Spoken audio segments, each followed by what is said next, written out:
Hello, welcome to my channel Rajnandini রান্নাঘর। তো আশা করি সবাই ভালো আছো আর আমি অনেক অনেক ভালো আছি। তো আজকের রেসিপি হচ্ছে সরস্বতী পুজোর স্পেশাল খিচুড়ি। নিরামিষ রান্না হয়েছে আলু ফুলকপি দিয়ে। তো আমার এখানে গরম হয়ে গেছে জলটা, উষ্ণ উষ্ণ, আর একটু গরম করব। দিয়ে আমি এখানে শুকনো খোলায় ডালটাকে ভালো করে ভাজা করে নেব।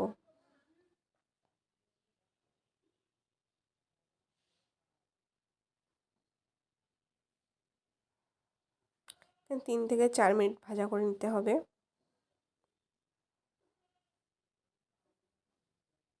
যাতে ডালগুলো লাল লাল না হয় সেদিকেও খেয়াল রাখতে হবে। তার জন্য একটু ঘন ঘন নাড়াচাড়া দিতে হবে।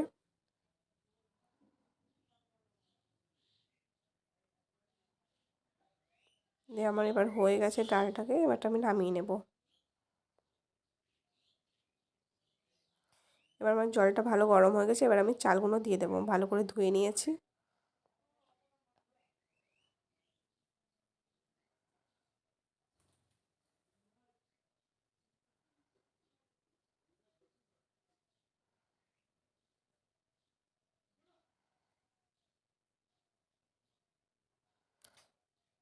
এবার আমি ফুলকপিগুলো ভাজা করে নেব। একটু লবণ হলুদ দিয়ে একটু ভালো করে লাল লাল করে ভাজা করতে হবে।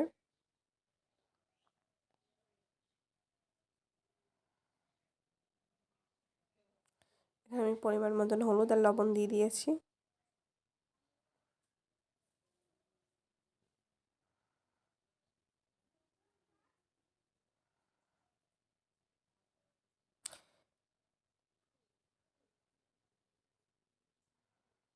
এবার আমি মানে ডালটা যে ভেজে রেখেছিলাম সেটা ভালো করে ধুয়ে আমি হাঁড়ির মধ্যে দিয়ে দিচ্ছি।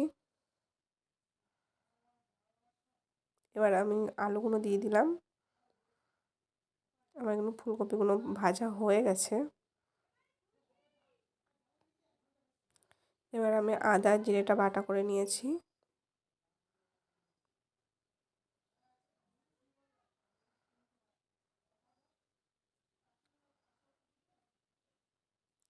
এবার কাঁচা লঙ্কা তেজপাতাটা দিয়ে দেবো।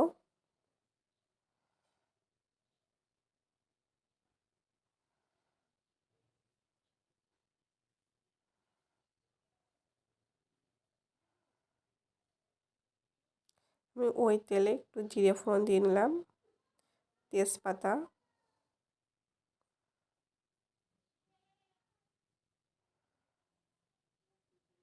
4টে শুকনো লঙ্কা, আর ওই যে মশলাটা করেছিলাম আদা জিরে বাটা সেটা আমি দিয়ে দিচ্ছি।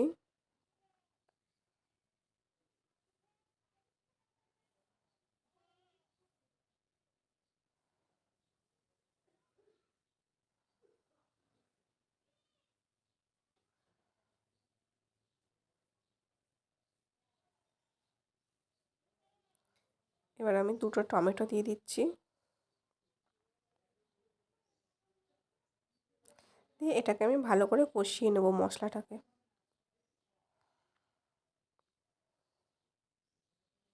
এবার আমি একটু অল্প একটু চিনি দিয়ে নিচ্ছি।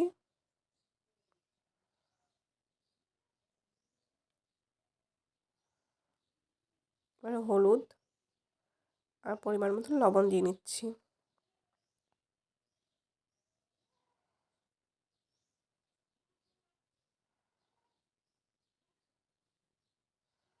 যে হয়ে গেছে, মশলাটা কষানো হয়ে গেছে, আমি এবারটা হাঁড়ির মধ্যে দিয়ে দেবো সব মশলাগুলো।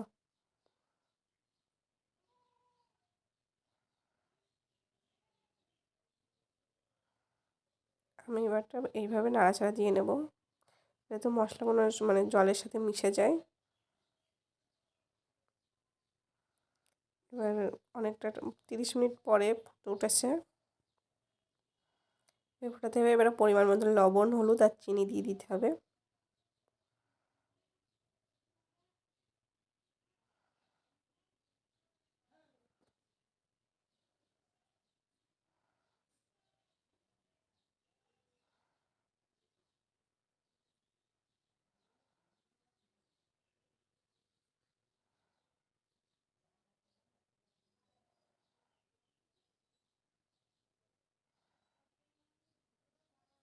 এবার আমি ফুলকপিগুলো দিয়ে দিচ্ছি।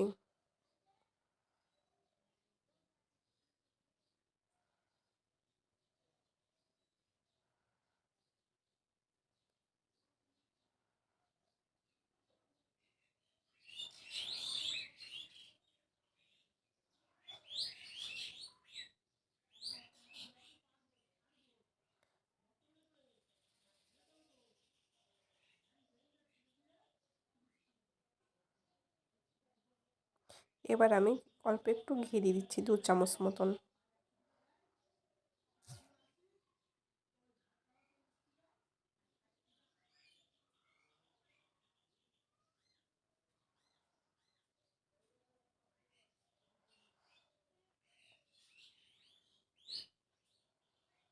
এই যে আমার হয়ে গেছে।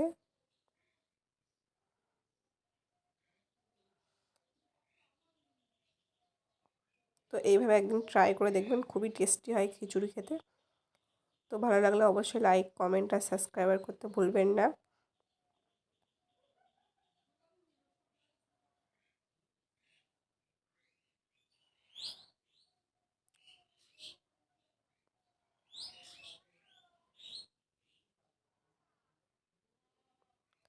সত্যি খেতে খুবই অসাধারণ হয়েছিল। গরম ছিল তার জন্য মাখাও যাচ্ছিল না।